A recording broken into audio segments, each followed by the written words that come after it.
আছেন শাস্ত্রের মাধ্যমে। প্রকৃতপক্ষে এই জগৎটা কেমন, এই জগৎ সম্বন্ধে ভগবান যতগুলি বর্ণনা প্রদান করেছেন একটিও ভালো কোনো বর্ণনা করেননি, সমস্ত কিছু নেগেটিভ অ্যাডজেক্টিভ। যা কিছু এখানে প্রশংসা করেনি, শুধু নিন্দাই করেছে। এটাকে বলছে সংসার কারাগার। কারাগার কি খুব ভালো জায়গা? সেখানে সেখানে ভালো মানুষ থাকে? এটাকে সংসার দাবানল বলেছে।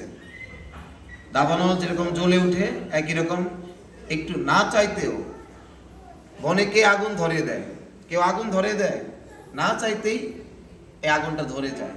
একই রকম আমরা না চাইতেই জগতে আমাদের দুঃখ কষ্ট অশান্তি বারবার আমাদেরকে হানা দেয়। এই সংসারকে ভবসাগর বলা হচ্ছে, এই সংসারকে অন্ধকূপ বলা হচ্ছে, এই সংসারকে ভব অটবী। তো এইভাবে করে এই সংসার সম্বন্ধে যতগুলো বর্ণনা শাস্ত্র করেছে একটাও ভালো না। এই জগৎটা ভদ্রলোকের বা ভালো লোকের জায়গা নয়। কিন্তু আমরা যে কোনোভাবে আজকে এই জগতে আমরা আটকা পড়ে গেছি। এখন কি করে এই জগৎ থেকে আমরা মুক্ত হতে পারবো? মুক্ত হওয়ার জন্য তো আমাদেরকে সেই ইচ্ছাটা থাকতে হবে। মাতাজি সোজা হয়ে বসেন, ঘুম পাচ্ছে। কীর্তন চলা পর্যন্ত ঘুম আসবে না, এই ভগবানের কথার সময় ঘুম আসবে।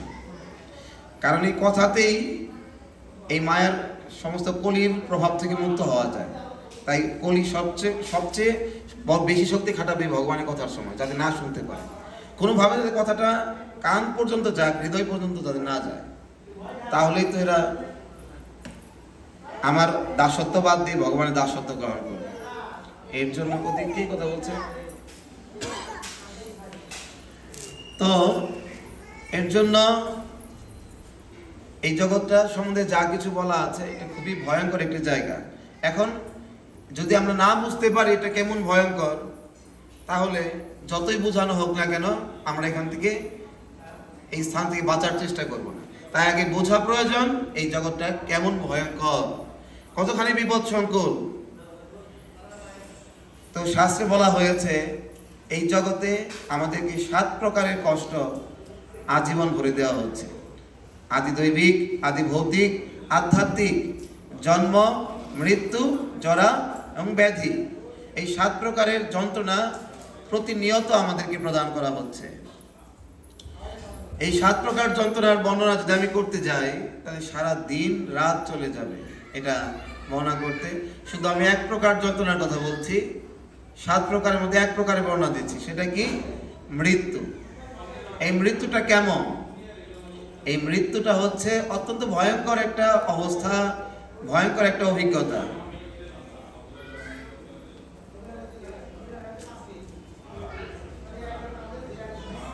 তো এটা খুবই ভয়ঙ্কর একটা অবস্থা।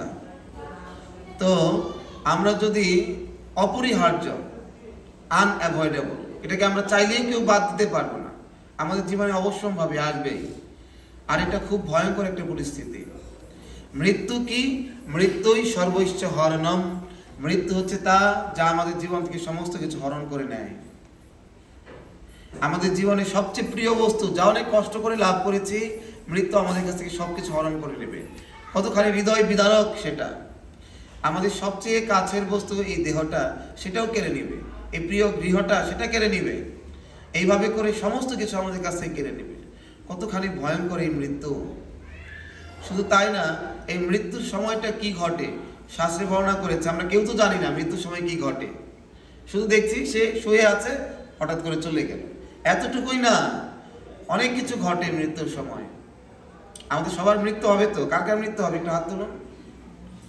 সবার হবে? তাহলে আপনাদের সাথে কি ঘটবে একটু জানার চেষ্টা করুন।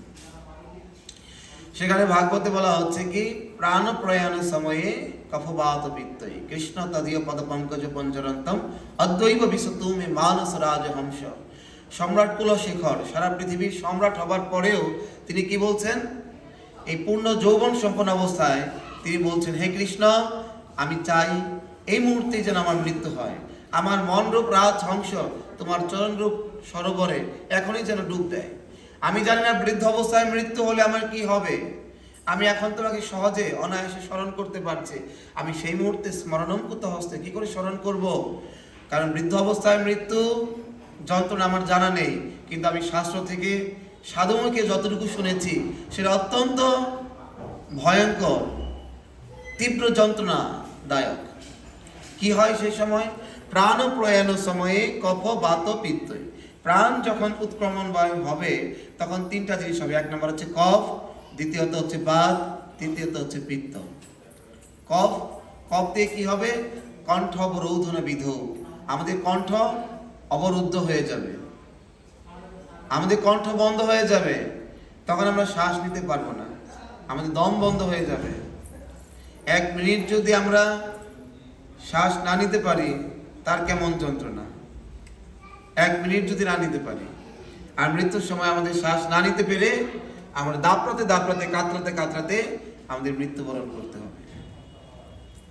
দ্বিতীয়ত, এটা কত যন্ত্রণা, স্মরণকালে শ্রেষ্ঠ যন্ত্রণা সেদিন আমাদেরকে দেওয়া হবে। এটা বর্ণনাতীত, স্মরণাতীত এবং আমাদের ধারণাতীত। এত অসহনীয় যন্ত্রণা সেদিন আমাদেরকে দেওয়া হবে। কেউ এটা বর্ণনা করে বোঝাতে পারবে না, কেউ কল্পনা করে বুঝতে পারবে না, কেউ ধারণা করে বুঝতে পারবে না। তো সেই জন্য এটা অনেক ভয়ঙ্কর একটা অনুভূতি। তো সেই জন্য সম্রাট কুলশেখর প্রার্থনা করছেন, কৃষ্ণ এই মুহূর্তে আমি মৃত্যু চাই, কারণ আমি মৃত্যুর সময় তোমাকে স্মরণ করতে পারবো না। কণ্ঠ অবরুদ্ধ হয়ে যাবে, দম না নিতে পারে, শ্বাসরুদ্ধকর অবস্থায় আমরা কি হবে? দাপড়াতে দাপড়াতে মৃত্যুবরণ করব। দ্বিতীয়ত হচ্ছে বাত। বাত মানে ব্যথা, যন্ত্রণা। কেমন বাত, ব্যথা হবে? কেউ মাথা থেকে খুলে নেওয়া সম্ভব হলে, আমার কনসেন্ট্রেশন ডিস্ট্র্যাক্ট হয়ে যাচ্ছে, খুলে নেওয়া সম্ভব হলে খুলে নিই। বাত মানে ব্যথা। ব্যথা কেমন ব্যথা হবে মৃত্যুর সময়? মশা মাছি কামড়ানোর ব্যথা, মশা কামড় দিলে যে ব্যথা, পিঁপড়া কামড় দিলে যে ব্যথা, এরকম না। যেভাবে আমরা নাকে তেল দিয়ে ঘুমাচ্ছি আর নির্বিচারে পাপ করে যাচ্ছি, মনে হয় মৃত্যুর সময় কি ব্যথা হবে। ওই মশা মাছির কামড়ানোর তো অভিজ্ঞতা আমাদের আছে, কোনো ব্যাপার না। কিন্তু না, পদ্মপুরাণ এবং গরুপুরাণে বলছে মৃত্যুর সময় কেমন ব্যথা যন্ত্রণা হবে। কেমন যন্ত্রণা হবে বলছে, বিচ্ছু চিনি, একটা বিচ্ছু যদি মানুষকে কামড়ায় তাহলে কেমন যন্ত্রণা হয়? ব্যথায় জ্বর এসে যায়। 1টা না 1000টা না, 40,000 বিচ্ছু যদি একটা মানুষকে একত্রে কামড়ায়, তার যে কল্পনাতীত যন্ত্রণা, সেই যন্ত্রণা তখন আমাদের হবে। সেই যন্ত্রণা সহ্য না করতে পেরে আমাদের আত্মা কাঁপতে কাঁপতে এখান থেকে বের হয়ে যাবে। শরীরের সমগ্র শিরায় উপশিরায় যন্ত্রণা এসে যাবে। আমাদের মস্তিষ্কের যত শিরা রগগুলো যন্ত্রণা সহ্য না করতে পেরে শিরা উপশিরাগুলো ছিন্ন বিচ্ছিন্ন হয়ে যাবে। ধারণাতে একটা জীবন্ত পাখিকে যদি তপ্ত তেলের মধ্যে ছেড়ে দেওয়া হয়, যেরকম দাপড়াতে দাপড়াতে মৃত্যুবরণ করবে, তার থেকে অধিক ভয়ঙ্কর হচ্ছে মৃত্যু, যে যন্ত্রণা আমাদের প্রত্যেকেই ভোগ করতে হবে। তা নিয়ে আমরা কেউ একবার চিন্তিত না, কেউ আমরা ভীত নই। এটাই সবচেয়ে ভয়ঙ্কর ব্যাপার। কেন আমরা সেই ভয়ঙ্কর পরিস্থিতির কথা চিন্তা করে ভীত হচ্ছি না? এটাই সবচেয়ে ভয়ঙ্কর ব্যাপার, এটাই সবচেয়ে আশ্চর্যজনক ব্যাপার। কেন তা নিয়ে আমরা চিন্তা করছি না? এবং শাস্ত্রে কি বলা আছে যে আমাদের সমগ্র শরীরের এত যন্ত্রণা হবে, সারা শরীরের সমগ্র শক্তি তখন নিঃশেষ হয়ে যাবে, কমপ্লিটলি এক্সস্টেড, একেবারে শেষ হয়ে যাবে, এক বিন্দু শক্তি তখন অবশিষ্ট থাকবে না। তাই সেদিন আমার চোখ থাকবে কিন্তু কাউকে দেখতে পারবো না, কারণ দেখতে কি লাগে? দৃষ্টিশক্তি। ওই সময় কোনো শক্তিই থাকবে না, তাই চোখ থাকবে, দেখতে পারবো না। কান থাকবে, শুনতে পারবো না। শুনতে কি লাগে? মাতাজি, শুনতে কি লাগে? ঘুম পাচ্ছে, সোজা হয়ে বসুন, মেরুদণ্ড সোজা হয়ে বসুন। এখন ঘুমালে জাগবেন কবে? সারা জীবন তো ঘুমিয়েই চলে গেল। শুনতে কি লাগে? শ্রবণ শক্তি। তখন তো কোনো শক্তিই থাকবে না, তাই কান থাকবে, শুনতে পারবো না। মুখ থাকবে কিন্তু আমরা বলতে পারবো না। বলতে কি লাগে? বাক শক্তি। তখন তো কোনো শক্তি থাকবে না। প্রেশার লো হয়ে গেলে আমরা কথা বলতে পারি না, শক্তি লাগে কথা বলতে, তখন কোনো শক্তিই থাকবে না। তাই চোখ থাকবে, দেখতে পারবো না, কান থাকবে, শুনতে পারবো না, মুখ থাকবে, বলতে পারবো না। সারা জীবন যাদেরকে দেখেছি, স্ত্রী পুত্র পরিজন, হয়তো আমার সামনেই থাকবে কিন্তু কাউকে আমি দেখতে পারবো না।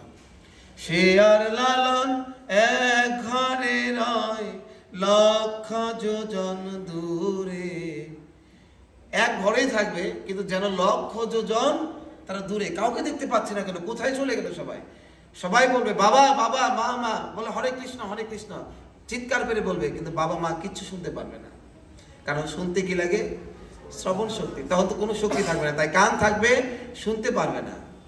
এই যে অসহনীয় যন্ত্রণা, 40,000 বিচ্ছু কামড়ানোর যন্ত্রণা, শ্বাস বন্ধ হয়ে যাওয়ার যন্ত্রণা, এরকম অভিজ্ঞতা তো কোনোদিন হয় নাই।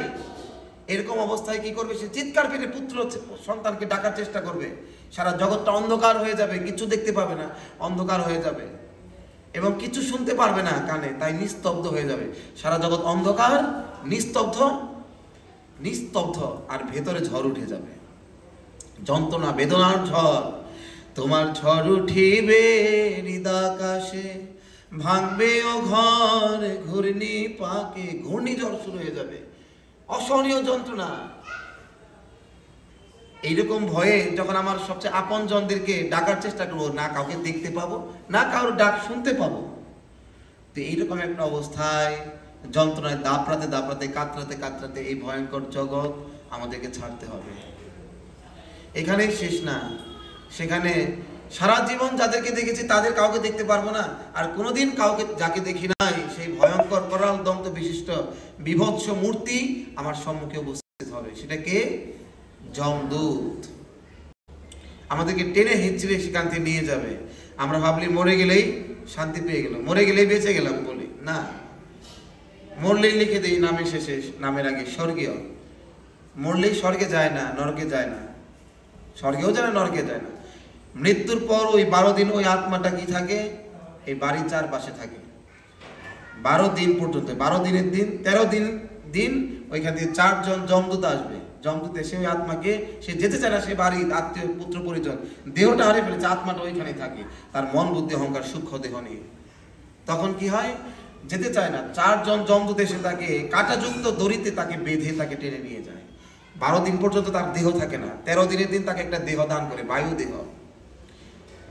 সেই বায়ু দেহ দেওয়া হয়, সেই দেহটা দিয়ে টেনে হিসড়ে, সে পুত্র পরিজন ছেড়ে যেতে চায় না, অত্যন্ত ভয়ঙ্কর ভাবে তাকে টেনে চাবুকের ব্যত্রাঘাত করে কাঁটাযুক্ত দড়িতে টেনে নিয়ে যায়। কোন দিকে? দক্ষিণ দিকে। দক্ষিণ দিকটা কোন দিকে? এই দক্ষিণ দিকে তাকে নিয়ে যাবে। সেটা হচ্ছে যমের আলয়, বিচারালয়, সেদিকে নিয়ে যাবে। 12 দিনের পরের দিন থেকে যাত্রা শুরু হবে, 13 দিন থেকে যাত্রা। পৌঁছাতে সেই যমের বিচারালয়ে কতদিন সময় লাগবে? 348 দিন। আমরা তো ভাবলাম চলে গেছে, 348 দিন পৌঁছাতে লাগবে। এই 348 দিন সঞ্জমনি পুরী, ওটাকে বলে যমের বিচারালয়, যেখানে বিচার হবে আমার, সেখানে পৌঁছাতে 16টা নগরীর পর ওইখানে গিয়ে পৌঁছাবে। তার আগে 15টা নগরী পড়বে, তারপর 16 নম্বর নগরী হচ্ছে সেই সঞ্জমনি পুরী, সেখানে গিয়ে পৌঁছাবে। 348 দিনে তাকে 86,000 যোজন দূর এখান থেকে, 86,000 যোজন, 6,88,000 মাইল, 8,92,000 কিলোমিটার পথ আমাদেরকে দূরে যেতে হবে। কত ভয়ঙ্কর! তার মানে 348 দিন, প্রতিদিন তাকে 250 যোজন, 2,000 মাইল, মোটামুটি প্রায় 3,000 কিলোমিটার দৌড়াতে হবে। একটা গাড়িও সারা দিন রাতে, সারাদিনে কতটুকু দৌড়ায়? 200, 300, 400 কিলোমিটার, ম্যাক্সিমাম 500 কিলোমিটার। কিন্তু আমাদেরকে প্রতিদিন দৌড়াতে হবে কত কিলোমিটার? 3,000 কিলোমিটার। চিন্তা করা যায় তাহলে কত দ্রুত গতি, গাড়ি থেকে অধিক দ্রুত গতি দৌড়াতে হবে। আর পথটা কিন্তু গাড়ির মতো মসৃণ থাকবে না, স্থানে স্থানে কণ্টকযুক্ত, কাঁটাযুক্ত থাকবে, স্থানে স্থানে গর্তযুক্ত। গর্ত দৌড়াতে এত দ্রুত দৌড়াবে, গর্তে পা পড়ে হুচট খাবে। আবার স্থানে স্থানে পাষাণযুক্ত, পাথরের টুকরা থাকবে, সেই পাথরের টুকরায় লেগে ক্ষত বিক্ষত হয়ে যাবে সারা শরীর। আবার স্থানে স্থানে কি নিচের থেকে অগ্নিযুক্ত, অগ্নিময়, নিচের থেকে আগুনের তাপ উঠবে, উপরের থেকে আদিত্য সূর্যের তাপ আসবে। এইরকম সূর্য যেন আমাদের খুব কাছে এসে যাবে সেই মুহূর্তে, ঠিক আছে? এইরকম ভয়ঙ্কর পরিস্থিতির মধ্যে থেকে আমার যাত্রা চলবে। দৌড়াতে দৌড়াতে ক্লান্ত হয়ে যাব, পরিশ্রান্ত হয়ে যাব। ওই মুহূর্তে আমি জলের জন্য হাহাকার করব, এক বিন্দু জল মিলবে না। দৌড়াতে দৌড়াতে দৌড়াতে গলা ফেটে যাবে, শুকিয়ে যাবে, এবং জিহ্বা তখন ক্লান্ত হয়ে জিহ্বা বের হয়ে যাবে, এক বিন্দু জল মিলবে না। সেই প্রথম নগরীতে পৌঁছাবে 12-13 দিন পর, সেটা হচ্ছে জাম্মপুর। সেই জাম্মপুরে গিয়ে দেখতে পারবে অক্ষয় বট এবং একটা পুষ্পভদ্রা নদী, এত তাপের মধ্যে গিয়ে ওই বট বৃক্ষ থেকে নিচে গিয়ে ছায়া নিতে যাবে, এবং পুষ্পভদ্রা নদী দেখে পাগলের মতো ঝাঁপ দিয়ে সেই জল পান করতে যাবে। যখনই সে জল নিয়ে এরকম করে পান করতে যাবে, সাথে সাথে পিছন থেকে মুদগার কাঁটাযুক্ত একটা গদা ওটা দিয়ে আঘাত করে তখন ওই যমদূত বলবে, রে পাষণ্ডী, এই পবিত্র জল তোর মতো পাপীর জন্য বরাদ্দ নেই। যারা জীবদ্দশায় বেঁচে থাকতে এই পা দিয়ে ভগবানের শ্রীমন্দিরে গমন করে নাই, এই হাত দিয়ে যারা ভগবানের সেবা করে নাই, যারা তাদের সঞ্চিত ধন দিয়ে ভগবানের ভক্ত অথবা জীবকুলের জন্য কোনো সেবাতে লাগে নাই, যারা সাধুগণের বাক্যে শ্রদ্ধার উৎপন্ন হয় নাই, তাদের এইরকম কঠিন পরিস্থিতির সম্মুখীন হতে হয়। এই জল তোর মতো পাপাত্মার জন্য নয়। বৃথাকে তখন এই কথা শোনার পরে সে অনেক চিৎকার করে কান্না করবে, রোদন করবে, হায় জীবনও তো শেষ হয় না, পথও তো শেষ হয় না, মৃত্যুও তো হয় না, ও মৃত ব্যক্তির আবার মৃত্যু কোথায়, এই বলে সে কান্না করতে থাকবে। হ্যাঁ, এই বলে পথ শেষ হচ্ছে না কেন, হে পিত, হে মাত, হে বন্ধু, হে ভ্রাত, তোমরা কি আমার এহেন ক্রন্দনের শব্দ, চিৎকারের শব্দ শুনতে পাচ্ছ না? আমার এই ক্রন্দনের ধ্বনি তোমাদের হৃদয়কে কি বিদীর্ণ করছে না? তখন যমদূত বলবে, রে মূর্খ, এক্ষণে তোর এই পিতা পুত্র ধন সম্পদ কোনো কিছু দিয়ে কাজ হবে না।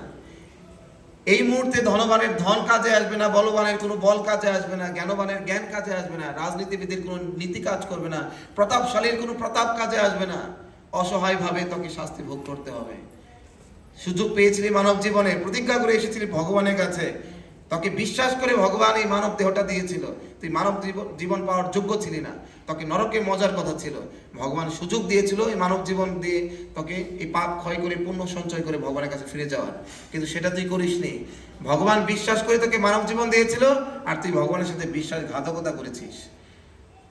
তোর মতো বিশ্বাসঘাতকদের এর থেকে আর কি ভালো গতি হতে পারে? এই বলে আবার চাবুক দিয়ে বেত্রাঘাত করে বলে, দৌড়া, পথ যে বহুদূর, এরকম করে দৌড়াতে থাকবে। একের পর এক নদী, একের পর এক নগরী তাকে পাড়ি দিতে হবে। যখন সৌরিপুরে পৌঁছাবে, দ্বিতীয় নগরী, হ্যাঁ, 31 দিন পর, তখন গিয়ে দেখবে ওখানে প্রেতের কোলাহল, অনেক প্রেত সেখানে কোলাহল করছে। এটা দেখে সে ভীত হয়ে যাবে, সে ভয়ে তাকে আক্রমণ করবে, সে এখানে দৌড়ে পালাতে চেষ্টা করবে, দৌড়ে সবসময় দৌড়ের উপরে থাকবে। এক এক সময় আবার ওইখান থেকে গিয়ে শৈলগমপুরে গিয়ে পৌঁছাবে, উপর থেকে দেবে শিলা, পাথর বর্ষণ হচ্ছে, বৃষ্টি হচ্ছে, পাথর বর্ষণ হচ্ছে। কত ভয়ঙ্কর পরিস্থিতি, হ্যাঁ, কত ভয়ঙ্কর পরিস্থিতি সেটা হবে। হ্যাঁ, আমি এখানে নতুন, তাই আমার ক্লাসে কেউ ঘুমাতে পারে না, আমি এটা কোনো সময় অ্যাকসেপ্ট করি না। তো সেই জন্য যদি মাথা দিয়ে ঘুম পাই, একটু হাঁটাহাঁটি করুন। আমি কোনো পেশাদারি পাঠক না যে পাঠ করবো আপনারা ঘুমিয়ে থাকবেন, বাদাম খাবে একজন, পাঠ করে ঘুমাবে একজন, গল্প করবে একজন, আমি চালিয়ে যাবো, প্রণামী নিয়ে চলে যাবো, এরকম না। যারা এখানে থাকবে, কষ্ট করে এসেছি, কষ্ট করে বলছি, এই জ্ঞানগুলো অনেক কষ্ট করে লাভ করেছে, এখান থেকে না, ভারতে গিয়ে। সেই জন্য আপনাদেরকে এই কষ্টের মূল্য দিতে হবে, ভালো করে শুনতে হবে, ঘুমালে হবে না। টেলিভিশনের পর্দার সামনে তো ঘুম আসে না, মোবাইল দেখলে তো 12টা 1টা পর্যন্ত ঘুম আসে না, এর জন্য সামনে মোবাইল রেখে দিয়েছে, ওটা দেখুন, তাতেও ঘুমটা বন্ধ করুন। হ্যাঁ, তো সেই জন্য ভালো করে বোঝার চেষ্টা করুন। আমি যখন দেখি এমনিতেই আপনারা জাগতে পারছেন না, বুঝতে পারছেন না, তারপরে ঘুমিয়ে পড়েন, তখন কষ্ট লাগে। বোঝার চেষ্টা করুন। শৈলগমপুরে গিয়ে শিলা বর্ষণ হবে, এরকম একের পর এক নগরী যেতে যেতে 15 নাম্বার নগরী হচ্ছে বৈতরণী নদী। সেই নদী কত, এপার থেকে ওপার 246 যোজন, তার মানে ওটাও প্রায় 3000 কিলোমিটার। এত বড় নদী আমরা কোনোদিন দেখি নাই।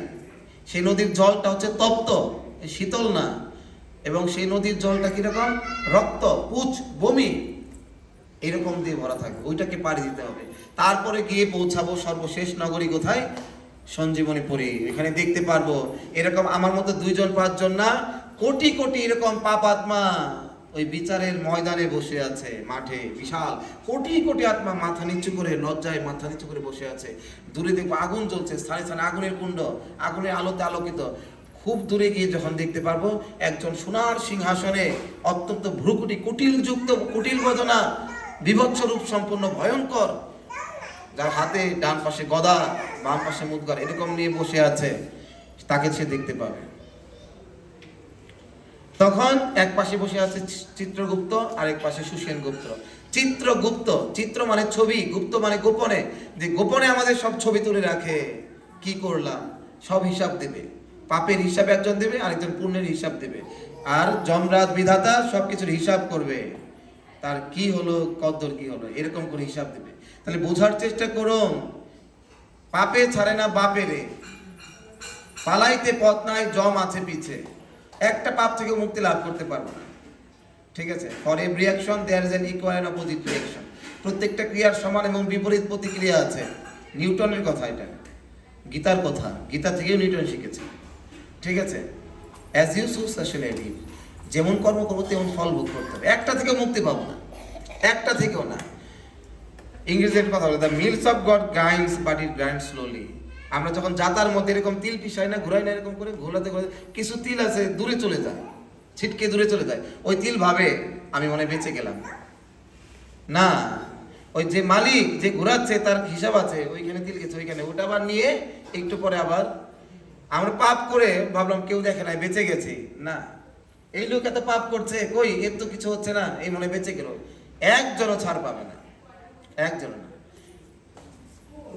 ঘুটে দেখে গোবর হাসে, একজন পাপ করছে, ও আমি তো কিছু হচ্ছে না, গোবর ঘুটে ঘুটে বুঝতে পারেন, ঘুষি, ওটা যখন আগুনে পুড়ে ওইটা দেখে গোবর, রোদ উঠেছে তো গোবর চিকচিক করছে, গোবর হাসতেছে, কি মজা দেখো কেমন লাগে ওখানে পুড়তে, গোবর হাসতেছে। কিন্তু মূর্খ গোবরটা বুঝে না, একটু পরে তারও তো ঘুটে হয়ে ওখানে জ্বলতে হবে। আমরা এরকম, আমাদের অবস্থাটা এরকম। তো কেউ এখান থেকে নিস্তার পাবে না, কেউ না। তারপর সেখানে জমালয় যাওয়ার পরে যমরাজ বিচার করবে, পাপ পূর্ণ হিসাব করার পরে আমাকে 28 প্রকারের নরকে, 28 রৌরব মহারৌরব কুম্ভিপাকে সেখানে নিক্ষেপ করবে। সেই জন্য যারা বুদ্ধিমান, তারা বুদ্ধিমান অবিলম্বে করো যাহা করিবার। 28 প্রকার নরকে, কত ভয়ঙ্কর! তপ্ত শর্মী নামক নরকে, সেখানে লোহাকে গলিয়ে লাল করে হা করে বলবে এবার আমাকে পান করাবে। আমি ভয়ে করে, ভয়ে সেই আত্মা কি করবে না, হা করবে না, একজন চুল ধরে এরকম করে হা করাবে, মাথার চুল ধরে টানে ধরবে, আরেকজন সারাশিতে তার হা করাবে, আরেকজন বলবে এবার জিব্বা বের কর, জিব্বা বের করবে না, বড়শি দিয়ে জিব্বা টান দিয়ে বের করে এখানে সেটা ঢুকিয়ে দিবে। শুনতেই কত খারাপ লাগছে, আনপ্লিজিং, কিন্তু এটা শুনতেই যদি খারাপ লাগে, কিন্তু এক সময় যখন আমার সাথে হবে তখন কেমন লাগবে? হওয়ার থেকে শোনার ভালো নাকি? এখন ভয় পান, পরে যাতে ভয় না দেখতে হয়, এর জন্য ভয়টা এখন পাওয়া ভালো। আর এখন ভয় পাবো না, পরে সেটা দেখতে হবে। তো সেই জন্য বোঝার চেষ্টা করুন, বোঝার চেষ্টা করুন। ভক্তরা আপনাদেরকে সেখান থেকে বাঁচাতে চায়, আমাকেও কেউ বাঁচিয়েছে, আমিও আপনার এরকম পাপের জীবনে ছিলাম, কিন্তু কোনো না কোনো বৈষ্ণবের কৃপাতে আমি সেটা বুঝতে পেরেছি। আজকে আমি বাঁচার চেষ্টা করছি, এখন আমি বাঁচার চেষ্টা করছি। এখন আমি যদি দেখি আমার পাশেই একটা লোককে কিছু দুর্বৃত্ত দা দিয়ে কুপাতে আসছে, তখন আমি কি করব? জানতে পারলে বাঁচানোর চেষ্টা করব না? সে আমার শত্রু হলেও একবার তাকে বোঝানোর চেষ্টা করব, না তুমি বাঁচাও নি থেকে। একই রকম ভাবে বৈষ্ণবেরা বুঝতে পারছে, হায় হায় তোমার পিছে পিছে ঘুরছে সমন, কোন দিন দিবে গলে দড়ি। পিছে পিছে সমনের দূত যমদূত ঘুরছে, কখন যেন পাকে পড়ে মানব তরে ডুবে যায়, কখন যেন পাকে পড়ে মানব তরে ডুবে যায়। দিন থাকিতে উঠা পড়ো নিতাই চাঁদের নাই, কখন যেন এই পাকে এ পড়ছে ও পড়ছে এ পড়ছে, কখন যেন মুহূর্তের মধ্যে পাকে পলকেই প্রলয় হয়ে যেতে পারে, ওইটাকে ওই ঘূর্ণি পাকে আমি পড়ে আটকা পড়ে যেতে পারি। এই জন্য ওই পাকটা, ওই বিপাকে পড়ার আগেই বৈষ্ণবরা ভগবান পাঠাচ্ছেন তাদেরকে অ্যালার্ম, সতর্ক করে দেওয়ার জন্য। তো এর জন্য যারা এই বৈষ্ণবের বাক্য, বৈষ্ণবকে চিনতে না পারবে, বুঝতে না পারবে, তাদের এরকম ভয়ঙ্কর পরিস্থিতির সম্মুখীন। ওই নরকে সেখানে শেষ না, তারপর রয়েছে আবার 84, ওইখান থেকে নরক থেকে 1 লক্ষ 2 লক্ষ 10 লক্ষ বছর ভোগ করার পর সেখান থেকে আবার 84 লক্ষ জনিতে আমাদের পাঠাবে। পশু পাখি কৃমি কীট পতঙ্গ কুকুর বিড়াল, কত ভয়ঙ্কর জনি সেখানে পাঠাবে। তো এখন কোনটা ভালো, ডিসিশন আপনাদের নিতে হবে। Life, birth to death, birth মানে জন্ম, বি, আর ডেথ মানে ডি, এই জন্ম আর মৃত্যু, বি আর ডির মাঝখানে কি আছে? C, C for choice. এখন আপনাকে চয়েস করতে হবে যে আপনি এখন কোথায় যেতে চান। আপনি কি এই ভয়ঙ্কর পরিস্থিতিকে দর্শন করতে চান, নাকি নিত্য আনন্দময় ভগবানের ধামে ফিরে যেতে চান? সেটা আপনাকে সিলেকশন করতে হবে এবং সেই মোতাবেক আচরণ করতে হবে। না প্রভু, আপনি কোনটা চান এখন আপনি বলুন। সেই নরকে মৃত্যুর সময় এরকম যন্ত্রণা ভোগ করে নরকে যেতে চান, 84 লক্ষ ভ্রমণ করতে চান, না ভগবানের নিত্য আনন্দের ধামে যেতে চান? কোনটা? কারা কারা নরকে যেতে চান হাত তুলুন আপনি দেখি। কেউ না। কারা কারা ভগবানের নিত্য আনন্দের ধামে যেতে চান তারা হাত তুলুন। হ্যাঁ, সবাই যেতে চায়। আচ্ছা, হাত নামান। এখন মাস্টার বাবু দুইজন ছাত্র আছে, বলছে এক ছাত্রকে বলছে, বাবা তুমি কি করতে, তুমি কি পরীক্ষায় কি পেতে চাও? বলছে আমি পরীক্ষায় গোল্ডেন এ প্লাস পেতে চাই। খুব ভালো কথা, খুব ভালো কথা। তাহলে তুমি এখন থেকে কত ঘন্টা করে লেখাপড়া করবে? গোল্ডেন এ প্লাস পেতে আবার তার জন্য লেখাপড়াও করতে হবে, না পড়ে গোল্ডেন এ প্লাস পাওয়া যায় না। তো এখন ওই ছাত্র এই কথা বলছে, না পড়ে গোল্ডেন এ প্লাস পাওয়া যায় না। তো এখন আমরাও সবাই বলছি আমরা কি চাই? গোল্ডেন এ প্লাস, আমরা ভগবত ধামে দিতে চাই, হাত তুলেছে। কিন্তু এখন আচ্ছা, কিছু না করে যাওয়া যায় না? প্রভু কিছু না করে একটা পথ বলে দেন তো, কিছু না করে কি ভগবত ধামে যাওয়া যাবে না? তাহলে আমরা ওই মূর্খ ছাত্রের কাতারেই পড়ে যাব। ঠিক আছে? সেই জন্য সাধুরা যা বলে আমরা কোথায় যাচ্ছি? পাঠ শুনতে যাচ্ছি। শোনা মানে কি? এক মাস্টার বাবু ছাত্রদেরকে বলছে, এই আমি একটা কথা বলবো, শুনবে? বলছে হ্যাঁ স্যার শুনবো। বলছে ওইখানে কিছু নোংরা আছে, ওটা পরিষ্কার করো। ঠিক আছে। মাস্টার বাবু কিছুক্ষণ করে ঘুরে আসার পর দেখে একটা ছাত্র পরিষ্কার করছে আর একটা ছাত্র বেঞ্চে বসে আছে, মোবাইল চালাচ্ছে। বলছে কি ব্যাপার, তোমাকে কি বললাম শুনোনি? বলছে স্যার হ্যাঁ শুনেছি। বলছে কি বলেছি? বলছে স্যার আপনি বলেছেন তুমি পরিষ্কার করবে কিনা। আমি তো শুনেছি। আপনি শুনতে বলছেন, আমি শুনেছি তো। তো ওই মূর্খ ছাত্র বুঝতে পারে শোনা মানে কানে শোনা না, শোনা মানে করা। তো আমরা সবাই পাঠ শুনতে যাই, শুনেছি তো, পাঠ শুনতে কিছু হয়ে গেছে তো। শোনা মানে কানে শোনা না, ওই যা বলো এটা করতে হবে। তো সেই জন্য এই কলিযুগে মানুষের মুক্তি লাভের একমাত্র উপায় হচ্ছে কি? মানুষকে এই ভগবানের ভগবান অনেকবার চেষ্টা করেছেন আমাদেরকে উদ্ধার করার জন্য। দেখুন, ভগবান সত্য, ত্রেতা, দ্বাপর, এই তিনটা মোট যুগ কয়টা? চারটা, তাই না? কিন্তু ভগবানের একটা হচ্ছে ত্রিযুগ। ভালো করে বুঝুন, আমি লাস্ট 10 মিনিট কথা বলবো, এর মধ্যে শেষ করে দেবো একটু। এখন হচ্ছে আমরা কনক্লুশন। আমরা বলছি আমরা কেউ নরকে যেতে চাই না, আমি মুক্ত হতে চাই, কিন্তু মুক্ত হওয়ার উপায়টা যদি না জানি আমি শেষ করে দিব? শেষ করব না, এখন উপায়টা জানতে চাই। তাহলে এখন আরো গুরুত্ব দিয়ে শুনতে হবে। প্লিজ কিপ সাইলেন্স, ভালো করে শুনুন। এখন স্বয়ং ভগবান উনি বলেছেন আমি যুগে যুগে আসি, কিন্তু যদিও তিনি বলেছেন যুগে যুগে আসি, কিন্তু তার এক নাম হচ্ছে ত্রিযুগ। তিনি সত্য, ত্রেতা, দ্বাপরে আসেন, কিন্তু কলি যুগে আসেন না। কেন আসেন না? কেন আসেন না? এর কারণ হচ্ছে যুগে যুগে এসে তিনি কি করেন? কে বলতে পারে? তুমি বলো তো। ভগবান প্রতি যুগে যুগে এসে কি করেন? হ্যাঁ তুমি বলো। পাপীদের বিনাশ করেন আর সাধুদেরকে রক্ষা করেন। সাধুদেরকে রক্ষা আর পাপীদের বিনাশ। এখন কলিযুগে তো কোনো সাধু নাই। কলিযুগে কি আছে? কলিযুগে শুধু পাপী আর পাপী। তাহলে এখানে আসলে তো ভগবান কাউকে উদ্ধার করতে পারবে না। তো এখানে আসলে তো ভগবান কাউকে উদ্ধার করতে পারবে না, কেউ উদ্ধার পাবে না। শুধু কি হবে? সবাই বিনাশ হবে, কেউ উদ্ধার পাবে? সবাই আমরা পাপী। তাই ভগবান চিন্তা করে দেখলে এই যুগে যদি যাই কেউ তো উদ্ধার হবে না, সবাই বিনাশ হবে, তার থেকে ভালো এই যুগে নাই যায়। এর জন্য ভগবান এই যুগে আসেন না। কিন্তু আবার ভগবান চিন্তা করলেন যদি না আমি না যাওয়াতে না হয় তাদের বিনাশ হলো না, কিন্তু কেউ তো উদ্ধারও পেল না, তাই উদ্ধার করবো কি করে? তখন ভগবান চিন্তা করলেন ঠিক আছে আমি বিনাশ করে কি দিয়ে? অস্ত্র দিয়ে। তো সত্যযুগে কোন অস্ত্র দিয়ে বিনাশ করেছিলাম? কে বলতে পারে? সত্যযুগে ভগবান কোন অস্ত্র দিয়ে বিনাশ করেছে? সুদর্শন চক্র। ত্রেতা যুগে রামচন্দ্র ধনুর্বাণ দিয়ে। আপনারা জানেন না এগুলো? তো এইভাবে কিন্তু ভগবান বলছে এইবার আমি কি করব না, এবার আমি কলিতে আসবো উদ্ধার করার জন্য, কিন্তু আমি অস্ত্র ধরবো না। এবে অস্ত্র না ধরিব প্রাণে কাউরে না মারিব। এবার আমি অস্ত্র ধরবো না, কাউকে প্রাণে মারবো না। সবার চিত্তের হৃদয়ের ভিতরে যে একটা অসুর আছে সেই অসুরকে আমি বধ করবো। হরিনামের মাধ্যমে। তো এইটা বলার পর তিনি বললেন, প্রতিজ্ঞা করে এসেছেন আমি অস্ত্র ধরবো না, এবং নিত্যানন্দ প্রভুকে বললেন যাও যত পাপী আছে সব বেছে বেছে পাপীদেরকে আগে উদ্ধার করো। এই পাপীরা কিভাবে উদ্ধার হবে? কিভাবে উদ্ধার হবে? শুধু এই কৃষ্ণ নাম সবাইকে দাও। এই কৃষ্ণ নাম করার মাধ্যমেই সমস্ত পাপীরা উদ্ধার পেয়ে যাবে। এখন কৃষ্ণ নাম দিতে গেল, রইল জগাই মাধাই। যখন জগাই মাধাইকে দিতে গেল তখন কি হলো? জগাই মাধাই তারা তো হরিনাম গ্রহণ করলো না, উল্টা তাদের সুরা ভাণ্ড, মদের ভাণ্ড দিয়ে কি করলো? নিত্যানন্দপুর মাথায় সজোরে আঘাত করলো, আর সেখান থেকে অঝরে রক্ত ঝরতে লাগলো। আসলে তার মাথা দিয়ে রক্ত ঝরছিল না, চৈতন্য মহাপ্রভু যেন হৃদয় থেকে ঝরছিল, কারণ তার সবচেয়ে প্রিয় নিত্যানন্দ প্রভু, তার মাথা দিয়ে রক্ত ঝরছে। এটা সহ্য না করতে পারে স্বয়ং ভগবান গৌরাঙ্গ মহাপ্রভু, চৈতন্য মহাপ্রভু স্বয়ং ভগবান কি করলেন? সাথে সাথে সুদর্শনকে আহ্বান করলেন।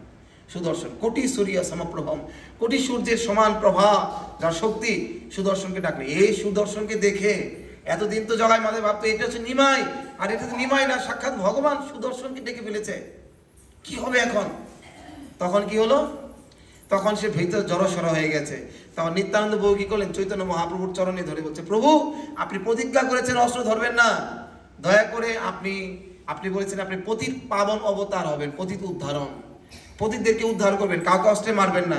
আপনার নামে কিন্তু কলঙ্ক পড়ে যাবে, পতিত পাবন নামে কলঙ্ক পড়বে যদি অস্ত্র ধারণ করেন।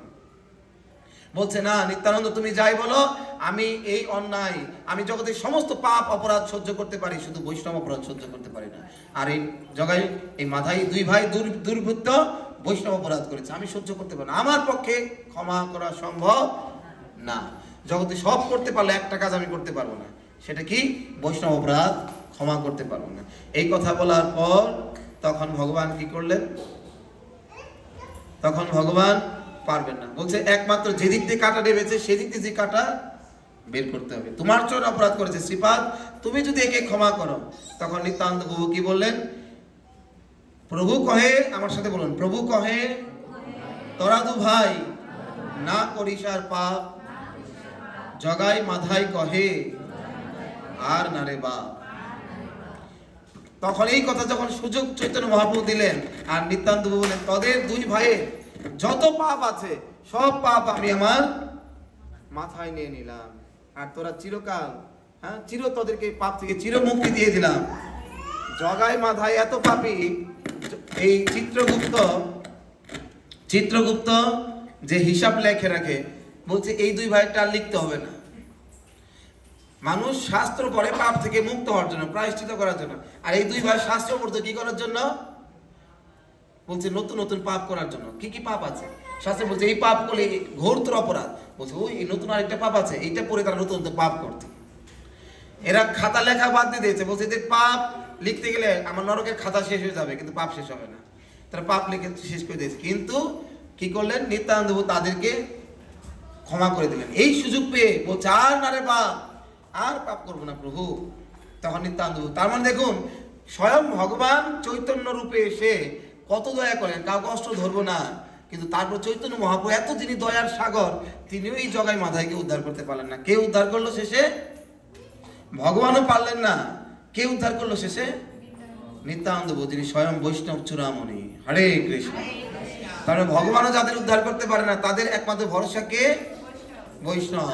এর জন্য নরোত্তম দাস ঠাকুর বলছে, এইবার করুণা করো বৈষ্ণব গোসাই, পতিত পাবন তোমার বিনে কেহ নাই। এইবার করুণা করো। গানের শুরুতেই বলছে এইবার। এইবার মানে কেন? শুরুটা একটু অদ্ভুত না? এইবার স্যার এইবারের মতো ক্ষমা করে দেন, এইবারের মতো ক্ষমা করে দেন, এটা বলছে। তার মানে কি এর আগে অনেকবার ভুল করেছে, এটাই লাস্ট নাকি? তো ঠাকুর মহাশয় বলছেন এইবার, এর আগে অনেক ভুল করেছি, ভগবান ক্ষমা করেছে, ভগবান আমাকে ত্যাগ করে দিয়েছে, আর ক্ষমা করবে না। লাস্ট হচ্ছে আপনার ভরসা হচ্ছে বৈষ্ণব ঠাকুর, আপনি আমাকে এইবারের মতো ক্ষমা করে দিন, এইবার করুণা করুন। আমি ভগবানের কথা দিয়ে এসেছিলাম, কিন্তু ভক্তি করি নাই। ভগবান যমদূতকে পাঠিয়ে দিয়েছে, খুব নিকটে যমদূত, একমাত্র এই যমদূতকে থামাতে পারেন আপনি, এই যমদূত থেকে বাঁচাতে পারেন আপনি। তাই এইবার আমাকে আনকন্ডিশনাল মার্সি, এটাকে বলে কি, কোনো নিঃশর্তে আমাকে ক্ষমা করুন, কোনো যোগ্যতার বিচার করবেন না, আমাকে এইবার করুণা করো বৈষ্ণব গোসাই, পতিত পাবন তোমার বিনে কেহ নাই। আমার মতো পতিতকে, আমার মতো পাপীকে উদ্ধার করার মতো আপনি ছাড়া জগতে আর দ্বিতীয় কেউ নাই। ভগবান ছিলেন করুণাময়, সে আমার প্রতি বিতৃষ্ণ হয়ে ত্যাগ করে দিয়েছেন। একমাত্র লাস্ট ভরসা হচ্ছেন আপনি। স্বয়ং চৈতন্য মহাপ্রভু জগৎ মাতাকে ত্যাগ করার পরে যেমন বৈষ্ণব তার ভরসা ছিল, একই রকম আমার সেই ভরসা আপনি। পতিত পাবন তোমা বিনে কেউ নাই। কেন? ভগবানের থেকে বৈষ্ণব করুণাময়। বৈষ্ণবের কি আছে, এমন কি আছে? বলছে যাহারও নিকটে গেলে পাপ দূরে যায়। ভগবানের কথা শোনার পর ভগবান যা যা বলবে এটা করার পরে কি হয়? পাপ ক্ষয় হয়। আর বৈষ্ণবের কথা শোনা তো দূরে থাকুক, বৈষ্ণবের নিকটে গেলেই পাপ দূরে যায়। হরে কৃষ্ণ। তাহলে এমন দয়াল প্রভু কে বা কোথা পায়? এইরকম দয়ালু জগতে দ্বিতীয় কেউ আছে যার কাছে গেলেই পাপ ক্ষয় হয়ে যাবে? আমি একটা বড় অপরাধ করেছি, এখন আমার ফাঁসি হবে, যদি বলে এই লোকটার কাছে যাও অপরাধ ক্ষমা হয়ে যাবে, আমি কি করব? পাগলের মতো যা তাকে তন্ন তন্ন করে খুঁজে ওই লোকটাকে বের করে তার কাছে যাবো কিনা? যাবো কিনা? তো একই রকম আমরা একটা দুইটা অপরাধে অপরাধী না, কোটি কোটি জীবনে কোটি কোটি পাপ করেছি। তো এখন সুযোগ এসেছে, যদি আমরা বৈষ্ণবদের যাহার নিকটে গেলে, বৈষ্ণবের নিকটে গেলেই পাপ দূরে চলে যাবে, তাহলে কি এইটুকু বুদ্ধির জাগরণ ঘটে নাই? যদি আমরা বৈষ্ণবদের কাছে যাই তাহলে পাপ থেকে মুক্তি পাবো। কেন আমরা বৈষ্ণবদের কাছে যাচ্ছি না? কেন বৈষ্ণবদের সঙ্গ করছি না? যারা একমাত্র পাগল, যারা এই জগতে যাদের বিবেক বুদ্ধি বিসর্জন দিয়েছে, তারা এই বৈষ্ণবের সঙ্গ করার মহা সৌভাগ্য পেয়েও তারা দূরে থাকবে। তাই যারা মহাভাগ্যবান তারা এই কলিযুগে বৈষ্ণবদের আশ্রয় গ্রহণ করবে, তাদের ছায়া তলে যাবে। বটের ছায়ায়, ওই বট গাছের ছায়ায়, এই রুমের এসি এয়ার কন্ডিশনে ওই নরকের যন্ত্রণা থেকে, তাপ থেকে মুক্তি পেতে পারবো না। একমাত্র ছায়া দিতে পারে আমাদেরকে কে?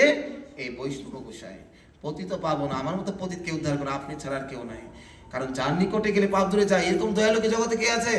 একজন দয়ালু আছে, পাপ থেকে মুক্ত করে। কে এই জগতে? গঙ্গা। গঙ্গা পতিত পাবনি, স্নান করার পরে পাপ থেকে মুক্ত হয়। কিন্তু গঙ্গায় যেতে হয়, বাংলাদেশে গঙ্গা নাই, ভারতে যেতে হবে হরিদ্বার। হরিদ্বার গিয়ে গঙ্গায় স্নান করবেন ভক্তি সহকারে, বিশ্বাস সহকারে, তাহলে যদি পাপ থেকে মুক্তি হয়। গঙ্গার পরশ পাওয়ার পরে যদি পাপ থেকে মুক্তি হয় আমাদের, তাই না? কিন্তু গঙ্গায় স্নান করার পরে পাপ থেকে মুক্তি। কিন্তু আর বৈষ্ণবকে দর্শনে পবিত্র করো, এই তোমার গুণ। বৈষ্ণবকে দর্শন করলেই আমরা পবিত্র হয়ে যাই, পাপ থেকে মুক্ত হয়ে যাই। হরে কৃষ্ণ। ঠিক আছে?